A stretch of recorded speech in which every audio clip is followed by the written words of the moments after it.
Hello everybody, NGS here and welcome back to Helck, episode 7. We are now past the midpoint of the season, and as usual is the case for midpoints of seasons, shit is going down and I wouldn't have it any other way.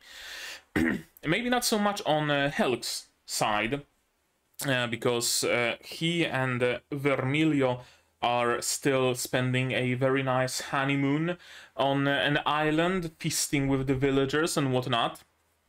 But the situation in the demon kingdom, in the demon realm, is getting more and more interesting, so to speak. For example, as recently as in the previous episode, in fact, humans attacked. I almost wanted to say the demons attacked, because that's usually the case, isn't it? Humans are living peacefully and then demons attack them. No, not in case of Helck, of course. Humans, if they can still be called such, attacked, and they were quickly repelled by Ista, and later on utterly decimated by what's his face? Azra, of course, utterly decimated by Azra. I ran out of disk space. Okay, so we are back. What was I talking about? The previous episode, right? When the angels attacked the demon realm, of course. The angels that we've seen in the opening, so they are important. And one of you guys told me in the comments to the previous episode that I should pay attention to the sword that one of them uses, the masked angel, and that sword is broken. It's missing the tip. What does Helck use as a sword? A shiv made out of a broken sword. So we probably have to do with more of Helck's companions. Perhaps they already fought, and that's when Helck grabbed the sword in his bare hand, twisted it off, broke it off, and carries it with him as his own weapon. He said, after all, that they are no longer his companions, that they can no longer even be called humans in the first place. So that's going to be interesting. That clash, whenever it decides to happen, is certainly going to be interesting. I still wonder what the hell happened in the human realm, what the hell happened between Helck and the rest of the humans for him to despise humanity so much. Maybe it's just the fact that humanity, the king of humans at least, is using those weird methods to create non-humans, to create heroes. Maybe that simply didn't sit well with Helck, and he decided that, no, I don't want to have anything to do with it. I'm just gonna walk away. It's plausible. Maybe the Human King started forcefully turning the strongest warriors first into angels, because he... Oh, that actually makes sense. Only the strongest humans make the strongest angels, the ones that have like full consciousness and can speak, communicate and whatnot. Weak humans either die or get turned into just mindless grunts. They started experimenting on some villagers or prisoners or whatever, and the success rate was like 20% or something. And then they thought, hey, we're gonna try doing it on the strong people. And they did on the strong people, and they turned out strong. And Helck said, nope, no fucking way. You turned my friends into monsters. I'm just gonna walk away and you better not fucking follow me. That's possible. That's possible. So, regardless of all of that, at last, Azadra has shown his power, his mastery over plants, forests, whatever you want to call it. Came out looking like a badass proper with drum accompanying him. If not for the mask, he'd look even more like a badass. But honestly, that goofy mask like adds a little bit to his badassery at that moment. Am I the only one? I mean, he's very much settled into the archetype of a badass clown, right? So having a clownish mask is pretty much on brand for him, and he's a badass, all right. He's a badass. Oh, I know what changed about the list of characters on Annulist. We now have Ningen no O listed, but I don't see still the elf guy, Mikaros. I still don't see him. Okay. Regardless, and the masked angel is also unnamed, unless that's Alicia. I don't know, we'll see. I don't want to like get ahead of myself with just supplementary material. So let's not do that, and let's watch this episode. Right, let's experience the non-supplementary material, the proper main material, of course. To do that, you will of course need your subs to follow along with me. I'm gonna need my sound to hear what's going on in the show, and I'm gonna have to ask you guys for your support. Support me monetarily on Patreon, linked down below, or not. Share my content, spread the word, costs you nothing, helps a lot. And with all of that out of the way, we can start watching episode 7 of Helck in 3, 2, 1, go!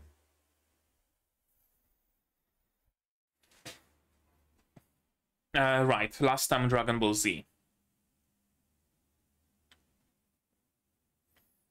Yep. That's Helck's motivation. He knows that he sees humanity as a scourge, essentially, that will swallow the land.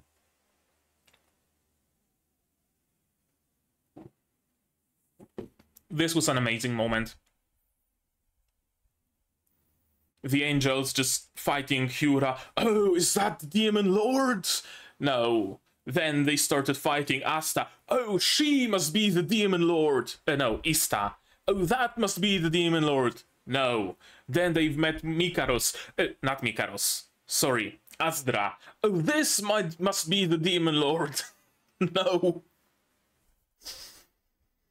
No, it's not.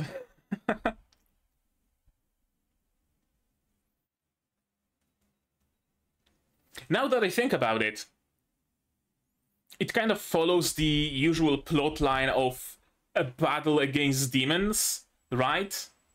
Our heroes fight some strong demon. Oh, that must be the boss of the invasion. But no, then he says with a dying breath, oh, there is one beyond my strength. And then they go to fight that one, and they defeat him, and suddenly someone else much stronger appears. You know? It's so common in fight against demons shows and manga and light novels, and now we have the same thing. It's not even a spin on it. It's not even doing the opposite. It's just that, but shown from a different perspective. I just put two and two together. It's great. Human King. Ningen no O.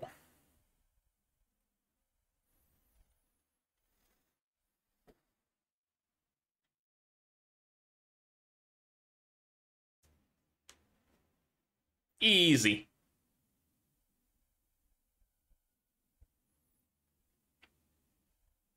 Is he going to faint now or something? That would be on brand. Okay.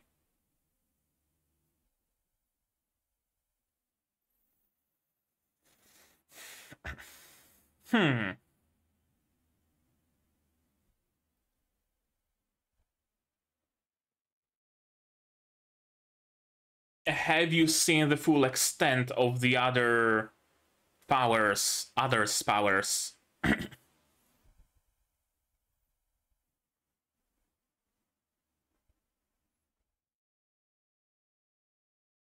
Yes, essentially.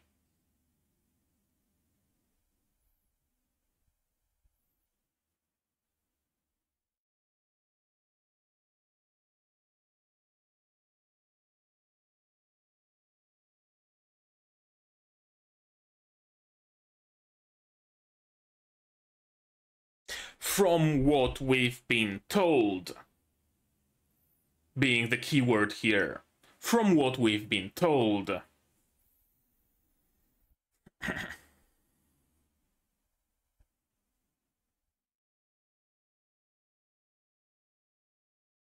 The king?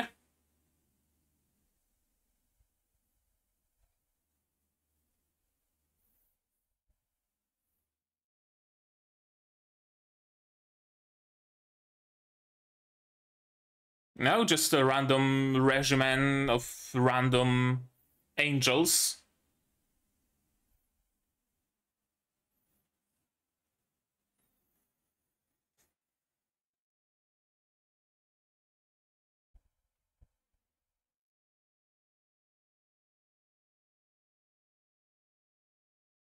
Yep, exactly.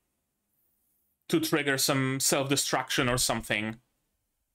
Or to just get rid of witnesses. Yeah. We can't allow them to, like, think for themselves. We can't allow them to possibly defect. If they waver even a little bit, it's better to just get rid of them.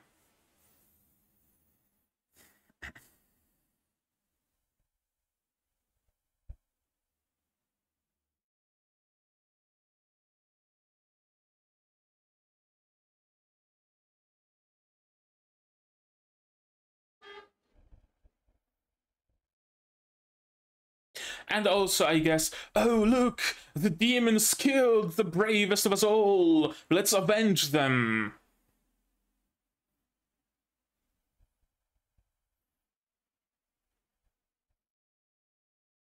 Yeah, like yours.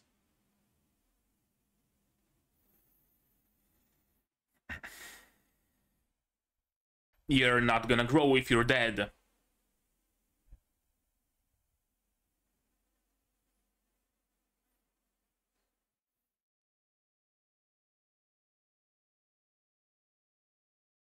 Harakiri? Oh, do they respawn?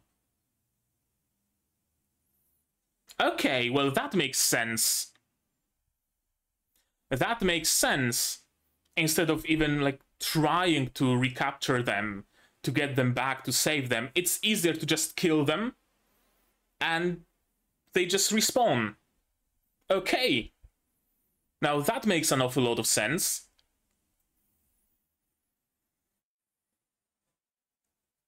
And then they come back and get more experience and get resurrected if they fail. And eventually, maybe after 17 revivals, maybe after 200, maybe after 1000, but eventually they will be strong enough.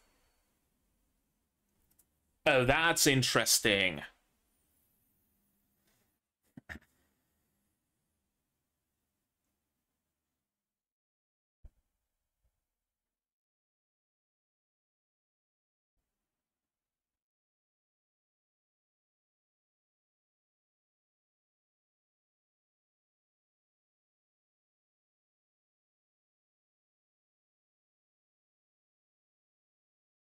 Mm-hmm. And he's alive as well.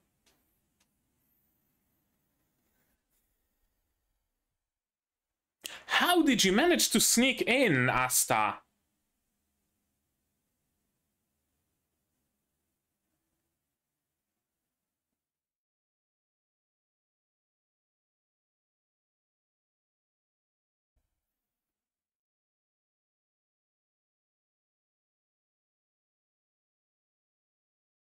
Nothing better happened to you.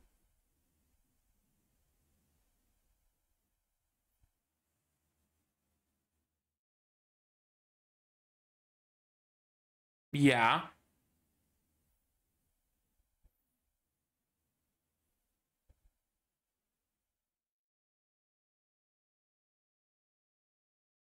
Indeed.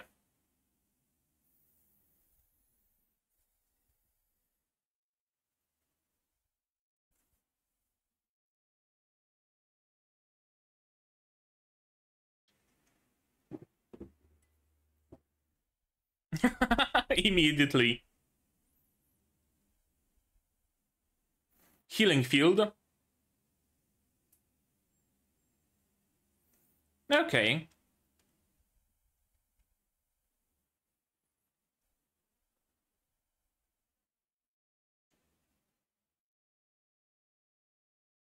You can have a sweetened coffee.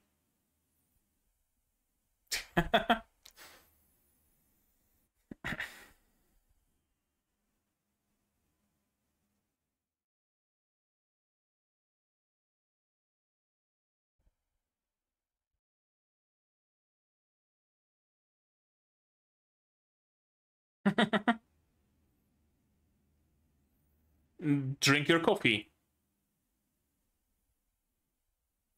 But that's an indirect kiss, Lord Azdra.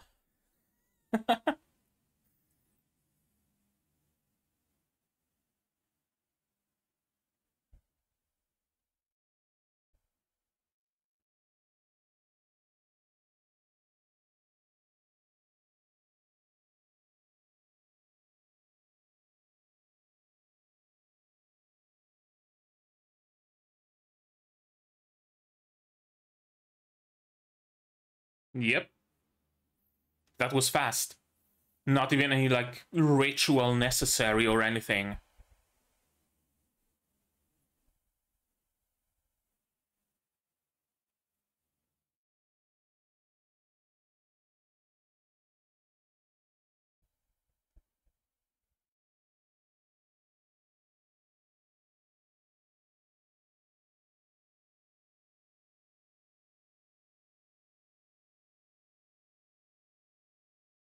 Yep. First one being Vermilio missing, of course.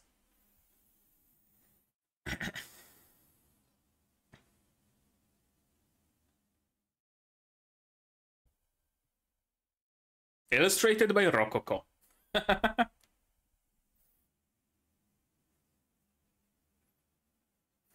Yep. We need Vermilio.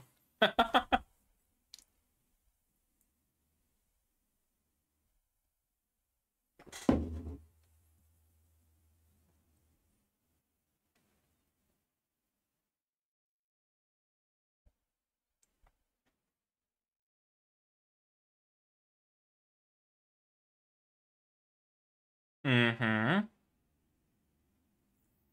What are those other nations who aren't humans, though?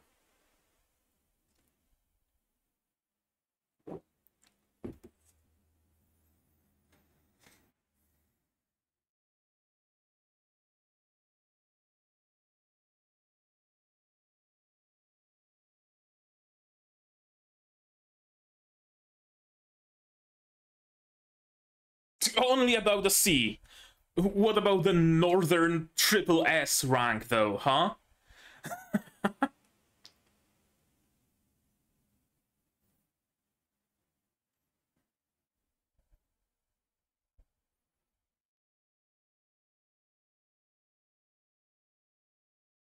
Yeah, but they grow.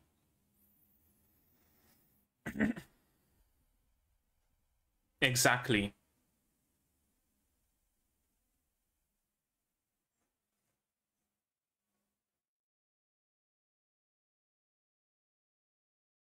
True, but those monsters don't grow stronger over time.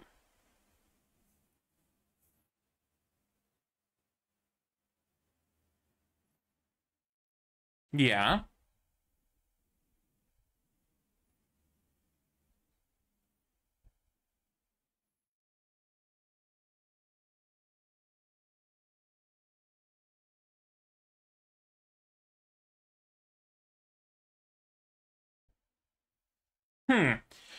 Interesting that there is still some other threat.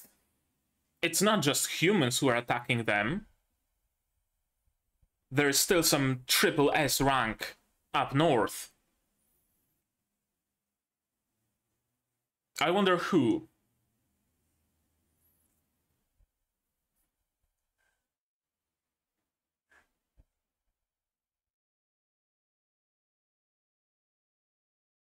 Don't kill them.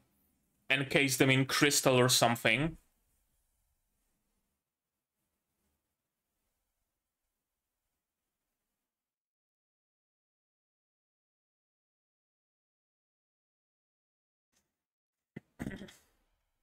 Sick the Northern Kingdom on them. Or that. That seems way easy.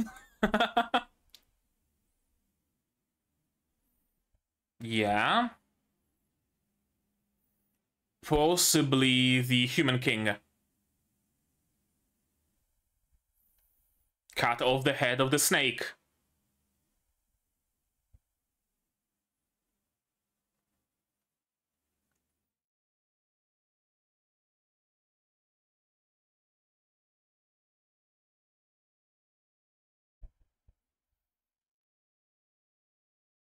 Hmm.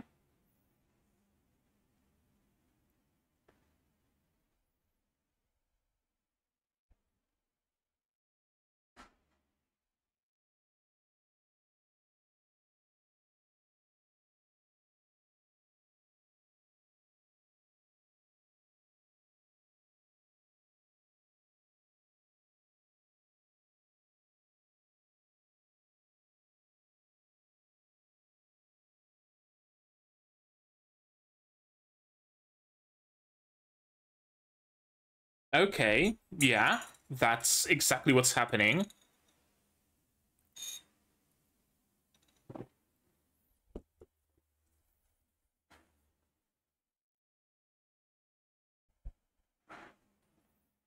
Special ability?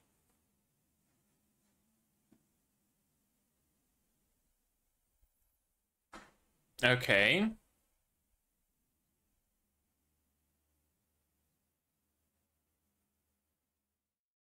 A sage, or whatever you want to call it.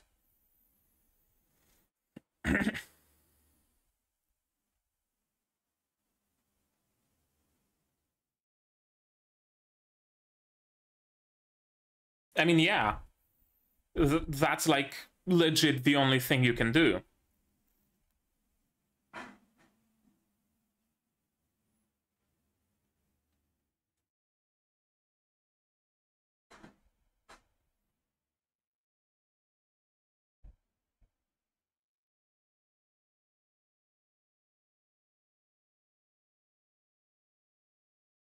Then you march into the human realm.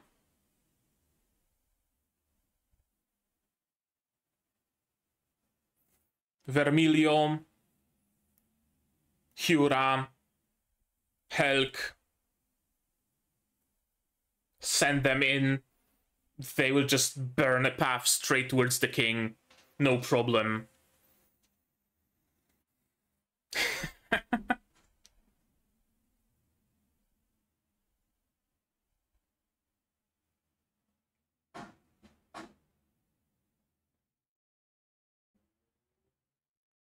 Yeah.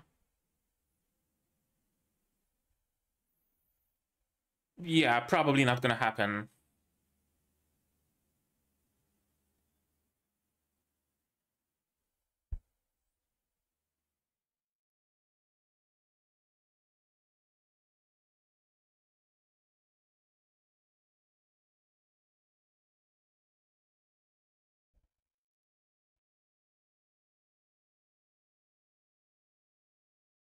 She better not die. She better not die. Yeah.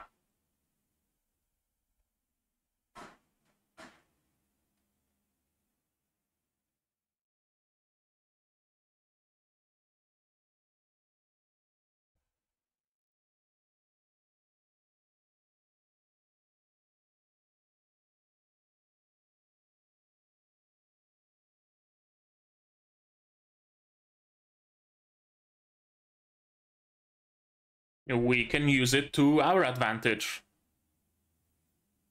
Okay.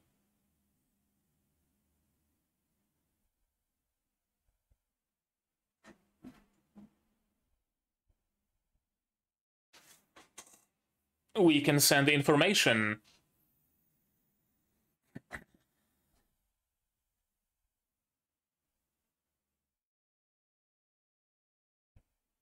Writing utensils. Well, that's gonna be super useful.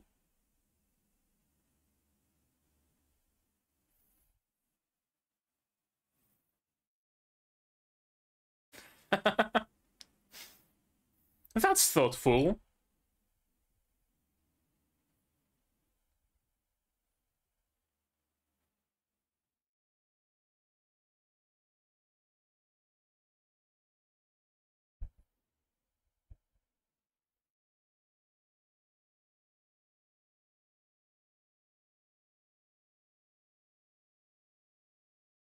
And there we go. Package delivered.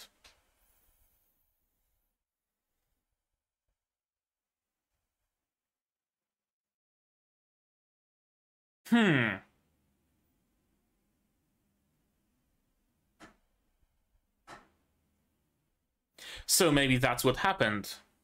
The heroes created this gate, the awakened heroes, and if they die, they just resurrect and go back to creating the gate. That's scary. If you can use them essentially as endless sacrifice.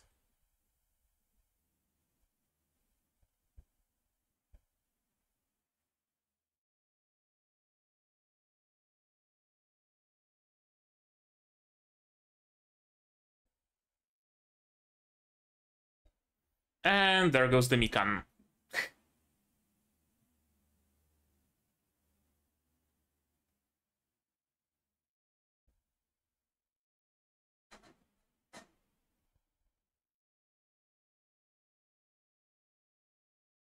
The secret ingredient is love.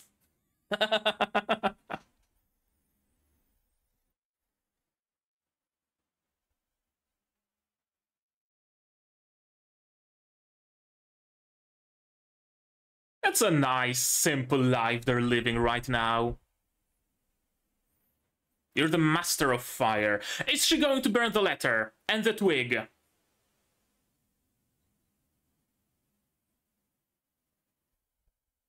Is she going to burn both? Or is this stupid of course this stupid fucking bird is gonna throw it into the fire. Of course. Of course.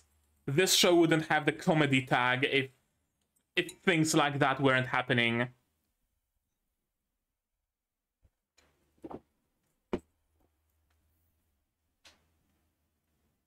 Comedic, sure, but immensely frustrating, not gonna lie.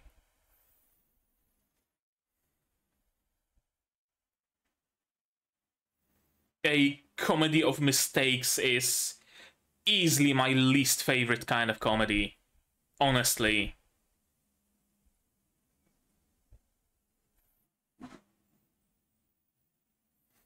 Humor that stems from everybody's an idiot doesn't really sit well with me.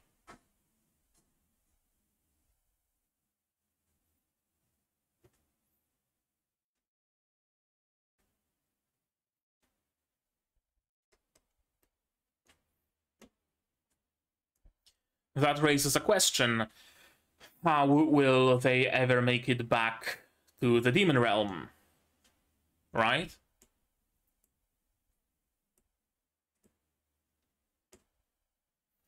Or can Vermilio also create a guiding twig like that? Maybe a guiding flame? Since twigs and trees are Azdra's specialty and fire is... title of the next episode, Back to the Continent. So they will make it somehow. Okay, I have my answer. Great. There we go. They will make it somehow. Cool, thank you. I was afraid it's gonna be a situation of kind of like in romance shows. You have the will they, want they, and one of them thinks that, oh, the other must love me, but no, I don't love you. And then the other thinks, oh, the other one must love me. No, I don't love you. And oh, it was your sister all along. I thought you had a girlfriend. Oh, so you didn't, like, not want to meet with me. Your phone was just, you know, run out of battery. Oh, silly me. You know, shit like that. I was afraid we're gonna have an equivalent of that. And it's gonna be, you know, trying to go back to the mainland, but oh no, something happened! Oh, we have a way to go back to the mainland, but oh no, it got destroyed! Oh, this fruit will show us the way. Oh no, one of the villagers ate it! You know, endless, that would be immensely frustrating. But it seems to not be the case. So, how about now we watch this episode again? Shall we? Yes, we shall. Wait. Display capture off. There we go. Last time on Dragon Ball Z. Included the ones planted here. Yep. Asdra can control trees, and those trees don't even need to be alive. They don't even need to, like, exist above ground. If it's a piece of a root buried somewhere underground, Asdra can still turn it into a wood tentacle, which is a very interesting power. One, it limits his power only to the Empire, it seems. Yeah, freely manipulate any of the Empire's trees, so he won't be of much use when it comes to attacking the human kingdom. That's very interesting limitation, and also makes him the ultimate defender of the Empire.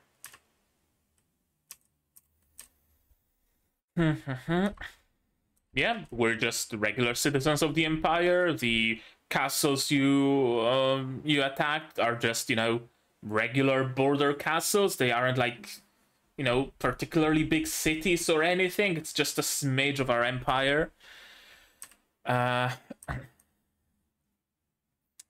He sees this sword. Why is it so interesting to him? I don't think Asdra has ever seen Helck's sword, so I don't think he would be able to put two and two together, that those are Helck's compatriots.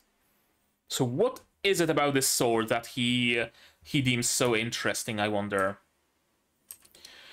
Another presence nearby. I thought it's gonna be the king himself rescuing them or something, but no. It's a bunch of other heroes who just execute them. Yep. That's more than enough for this run. They are playing a roguelike. Roguelite, rather. Oh my god! They are playing a roguelite. It's a motherfucking game of Binding of Isaac. They get as deep as possible into the demon realm. If they die, they die. Whatever the experience they gathered is their own to keep, and they just respawn at the base, and then they set off again. Until eventually they grow strong enough to perhaps conquer the demon realm itself as a whole, finally. Oh, that's super interesting. It really is. I wish more series that have a prominent theme of reincarnation in them utilize that.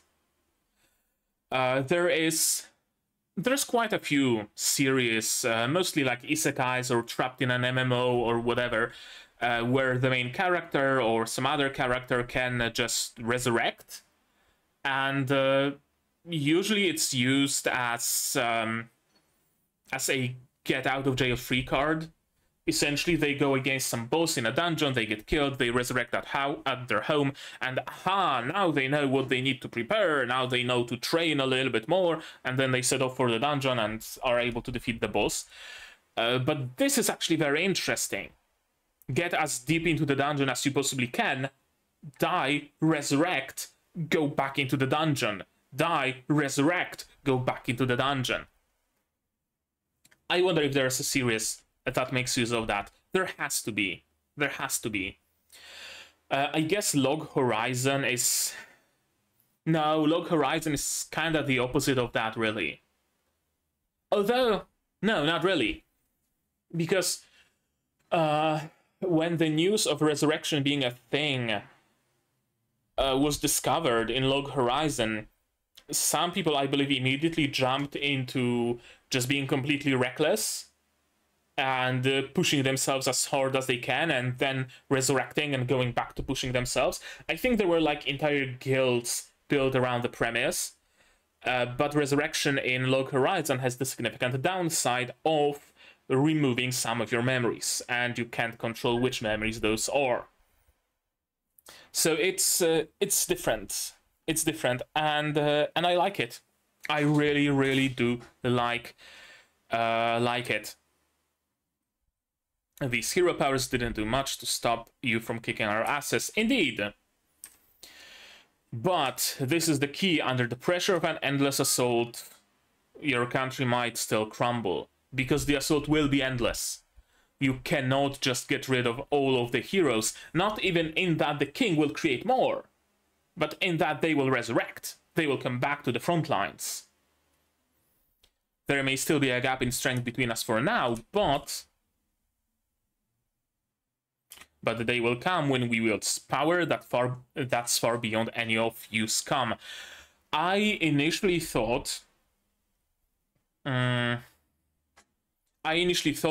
the best plan would be to just protect the borders of the country and just kill any humans as soon as they arrive, to not allow them to, for example, fight the monsters in the demon realm who are also endlessly respawning, because that way humans would be able to gather experience and power and strength and grow strong enough to be a danger. So you just nip it in the bud.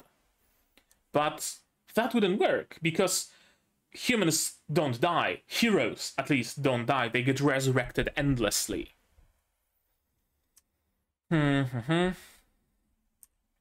There's no such thing as death for us.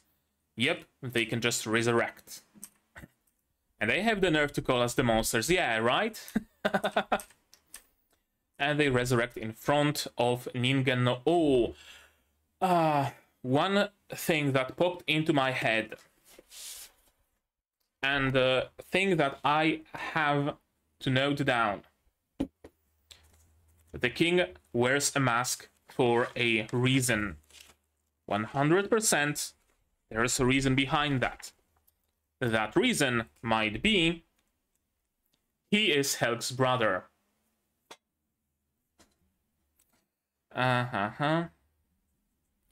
Human king is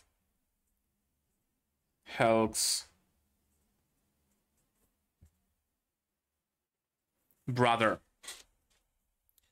It would maybe make sense if both Helck and his brother were awakened as heroes, the proper natural heroes. Perhaps it was Helck who actually won against the Demon Lord, but his brother simply took all of the glory and then crowned himself a king. And it wasn't the brother who defeated the previous Demon King, because the brother was a support type, not a combat type like Helck was. And that's why his brother might have the strength, the power as a natural born hero to resurrect other heroes. Ha ha ha.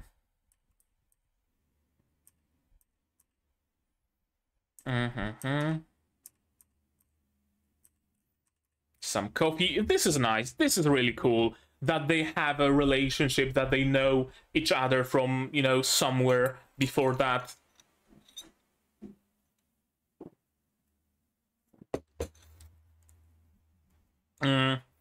Many shows and manga and light novels usually kind of fail at showing us the characters have some previous life, right? Usually the existence of a character begins the moment they appear in the show or in the manga. Before that, they might have some backstory, but they usually don't have a life, right? And this shows us that Hyura and Ista have a life. They had a life before the show started. They know each other. Hyura trained Asta, right? This is cool. I like it. And it also prevents that feeling of individual characters being set in a circle around the main character, right? Where all of the relationship of everybody in the team exists only because each of them has a relationship to the main character. In this case, there are relationships forming between those characters first, and because we moved Helck away, those relationships have a chance to grow first, and then when Helck appears and they perhaps join him onto the excursion into the human realm, the tendrils towards Helck will grow, and it will be a nice net of relationships instead of a concentric circle. That's cool. Asta is trying to make a report. She's alive, and she reports what she knows about the winged knights being resurrected. Although I thought it's gonna take like a ritual or something for them to be resurrected, but no, it seems to just be a passive. It's a pretty grave situation. Not really. The most important thing, of course, Vermilio being missing. Then it's the humans, then the monsters. Then what's number 4? Yeah, monsters to the east. Absence of the Demon Lord, right. And Helck dead last. Ranking of nearby powers that threaten the Empire as a whole. I'm incredibly curious, what is it up north? What else threatens demons so much more than humans? There is something in the east, something in the... something in the west, something in the south. It's just the eastern humans who are the newest, it seems, danger, and still ranked fairly low, far below the forces up north. What could it be? Dragons? That's the first thing that comes to my mind. I wonder if it's something that can be reasoned with. In the west and in the south as well. Because if so, a ceasefire might be useful. Humans, after all, want to wipe out everything. They want humanity to be the only race to persist in this whole wide world. So whatever forces are up north, they will be threatened by humanity eventually. After demons are destroyed, humans will spill over further and further beyond. It would be a way to help the situation politically. A ceasefire and perhaps some limited cooperation, or at least, you know, notifying them that, hey, humans are coming for us, and then they're gonna come for you. So you might wanna, like, you know, we can give you free passage through our country, should you want that, and you can go deal with the humans. That'd be useful for everybody involved. Western and Southern powers, both C ranks and humanity E rank. While, of course, not having heroes. With a hero, C rank. So, pretty much exactly what they're facing in the West and in the South. but usually they only had a single hero. Now they have multiple of them, and they grow. We already fight against monsters that spawn infinitely, indeed, but those monsters, I don't think they grow. Humans can. Humans have the potential to grow. After you kill them, they don't like respawn as a new human, they respawn with the knowledge, with the experience they've already accumulated. Even if we don't speak in like gamer terms of XP points, but rather in like life experience, combat experience, that still matters. Higher than SSS, indeed. More than half of the Empire's troops are currently posted at the northern defense line. And we will probably need just as strong of a defense from the humans.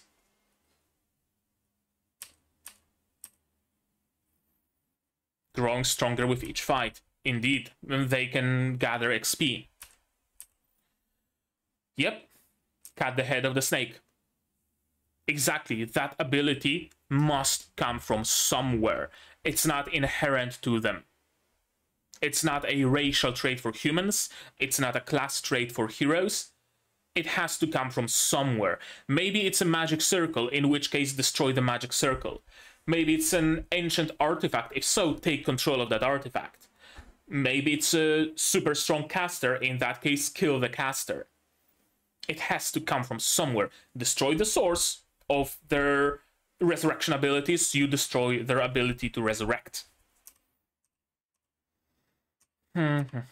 Apparently there existed a hero already who also was able to resurrect thanks to a pact forged with the king.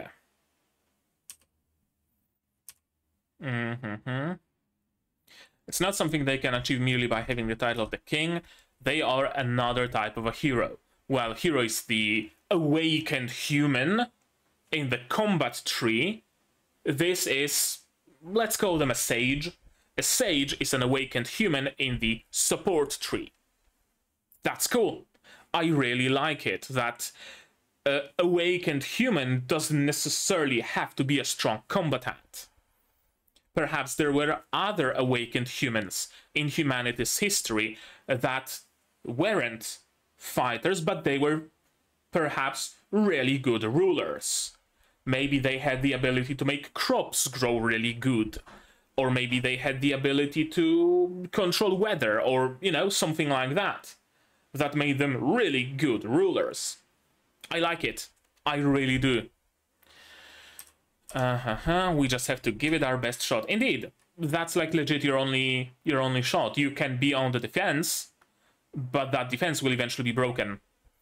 Maybe not in 10 years, maybe not in 100, but eventually. Unless you yourselves figure out a way to awaken and grow endlessly as well, in which case you are looking at an endless stalemate. Going in before heroes are strong enough to threaten you, while you still can fairly effortlessly cut a path through human territory straight to the capital and defeat any heroes who might be there, that's your best shot.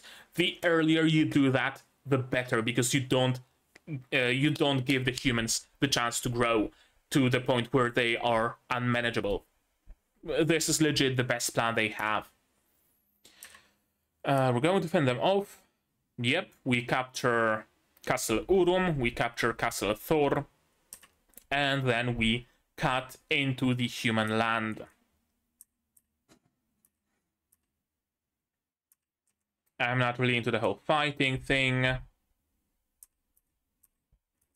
This is a good thing, actually. If we were to lose those, would that make accepting death any easier? Like, sure, you could say that, hey, we lost fair and square. Would you just let humans capture your territory like that?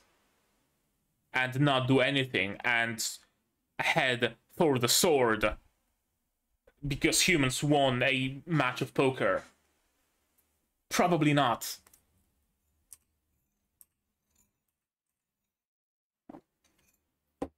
I really like this talk they have. especially this smart thing coming from... What's his name? I don't think he's listed on the annual list either, unless his name is Zelgion, which might be, I don't know. Annual list is missing pictures for most of the characters, and is missing even him. But I like that he's speaking, you know, some sense, because so far he's been mostly a comedic relief character, right? This motherfucker eating beans and creating shields that take him an hour to set up, and he really likes sweets, and oh, how long is it going to take you to make the barrier? Oh, about an hour. What? Such a funny situation, right? That was so far his character. But he's actually smart. He has there is a reason why he is running for the Demon King. There is a reason why he's such a strong combatant joining them. He's not just a comic relief. He is smart. He can use his powers. He knows what he's doing. He knows what he's talking about. It's cool. I really like that none of the characters in here so far have been like pure comic relief. I like it. And of course Asta might be pushing herself, but she's been trained by Hura, so it's probably gonna be fine. Probably. Deep green Pathfinder, letter, and a Mikan orange. I never imagined the spatial teleportation magic would put so much strain on the body. Nobody should be using that spell unless they have the ability to resurrect themselves later. Probably what happened. Humans, or people in general who can resurrect, are an endless sacrifice. Divide them into teams of 10. Sacrifice 10 of them to get the spell started. Sacrifice another 10 of them to keep up the spell, keep up the charging, while you're sacrificing the second 10 of them or the third 10 of them. The first one has already resurrected and they can go back. And that way, by having only, I don't know, 50 people, you can effectively sacrifice 500, 5,000 or 50,000 of them without an issue. I guess depending on how sacrificial magic works, though. Because they don't really lose their life, do they? They turn into golden sparkles and they reform into the sparkles at the feet of the king. So perhaps sacrificial magic wouldn't work, actually. Maybe that's where some of the villagers went. Some of them were ascended, sure, but some of them were sacrificed for all sorts of passageways like that. And of course, this stupid fucking bird ate the fucking orange that was supposed to be a gift for Vermilio and threw the letter and the Pathfinder into the fire. I fucking hate it. Genuinely. I hate it. There hasn't been a thing that I would actively hate in Helck so far.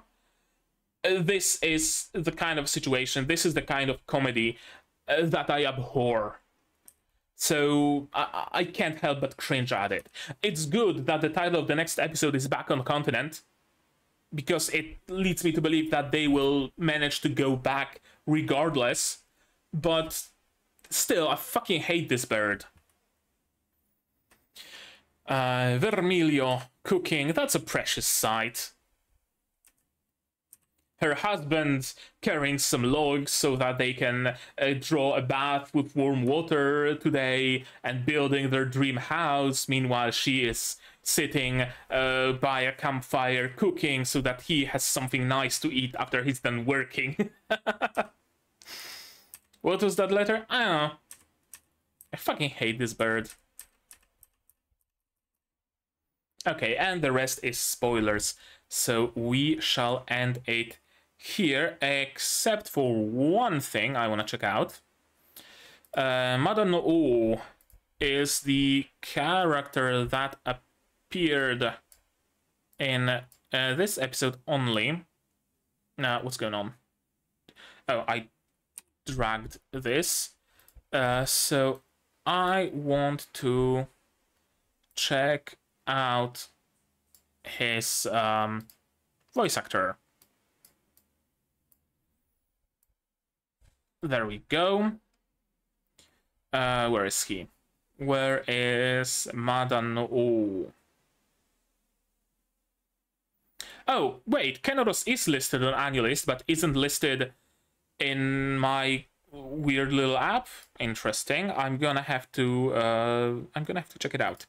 Regardless, Tomokazu Sugita, the voice of Madan no, also voice of Gintoki. There we go. Rudius, Grey Rat. Who else? Tokage Soryo in Goblin Slayer. Farfarello in Hatarakuma Osama. Alistair Crowley in Undead Girl Murder Farce. Plenty of roles that I recognize. Jack the Ripper in Shimatsu no Valkyrie.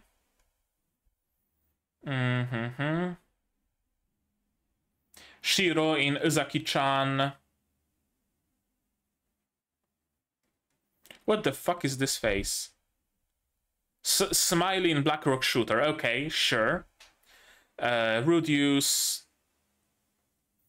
And some other shows. And some, like, really weird characters. Game Master. Solomon in Fate. Oh, Fate, so I guess weird characters are on point. Clemen from Kobayashi. Someone from Slimy to Escanor. From Nanatsu no Taizai. Plenty of decently prominent roles. Who else that I would recognize? 2019.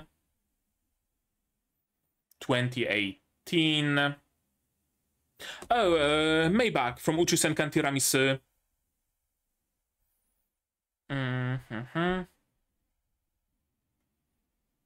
Okay, PP.me bot. Who hasn't voiced PP.me? I always say it because if you were unaware of that, PP.me was voiced by this many people. Just in Pop Tepi Peak. In Pop Tepi Peak 2, there's even more people, and then there's Pop Tepi Peak TV special. Right? Popco and PP.me have so many voice actors and voice actresses as well. Shingeki no Kyojin, role Handshakers, Danganronpa, Charlotte, Ryuya from Charlotte. Okay, how deep does the rabbit hole go? How old are the roles? Hidenori from Danshi Kokosei no Nichijo, sorry. Hajime Kanzaki from Beelzebub, there we go.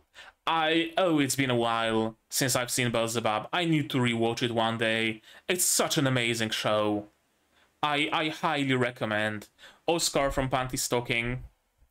If you're looking for a decently long show, I think it's like 80 episodes or something, go watch Beelzebub. The ending is kind of rushed because the anime was axed, but it's one of the shows where the rest absolutely makes up for it, and it's worth watching despite the ending being rushed. A couple of roles in Zetsubo Sensei as well. Someone from Lyrica Nanoha, Black Lagoon, 2003, 2002, 2001, 2000, 1999, One Piece role. And he started his career in 96 with Conan, apparently voicing some background characters.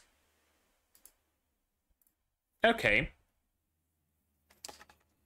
So, that was Helck, episode 7, and besides the bit with the fucking bird, it was great.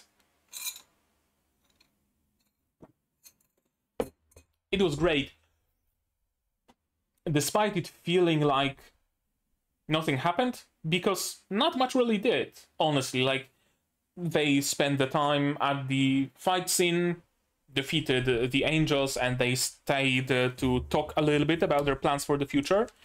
And then we had a little bit of a vignette with Helck and Vermilio, and we had a little bit of a vignette with those two other guys talking. But it managed to convey a lot of information through that. And at the same time, it didn't really feel like exposition, because the characters taking part in it were genuinely unaware of it. They weren't talking at us, the viewer, they were talking between each other. So that was cool. It's great that we have so much more information about this world. I especially love the fact that humans are not really that much of a threat right now. They really aren't. They're just, you know, some young upstarts hoping to do something, but in reality, the demons are facing much worse from the monsters. They're facing much worse from the north.